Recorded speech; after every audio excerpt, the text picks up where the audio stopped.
নীলফামারী ডোমার-ডিমলার ১ আসনের সাবেক ফ্যাসিস্ট সরকারের ভোটচোর এমপি আফতাব উদ্দিন আহমেদকে নীলফামারীর ২টি মামলায়, রংপুরের একটি মামলায় উনি গ্রেপ্তার হয়েছিলেন। আজকে নীলফামারীর ২টি মামলায় থানা পুলিশ তাকে সোন অ্যারেস্টের জন্য আবেদন করেছিল।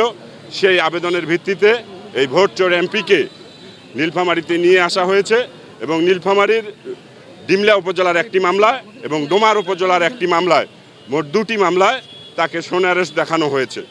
এই সোন অ্যারেস্টের পরে তাকে আবার কারাগারে প্রেরণ করা হয়েছে। না, আজকে কোনো রিমান্ডের আবেদন আইনানুগভাবে করা হয়নি, আইনানুগভাবে করার নিয়মও নেই। আসামি যেহেতু সোন অ্যারেস্টের আবেদন দেওয়া হয়েছিল, তাকে মামলায় গ্রেপ্তার দেখানো হয়েছে।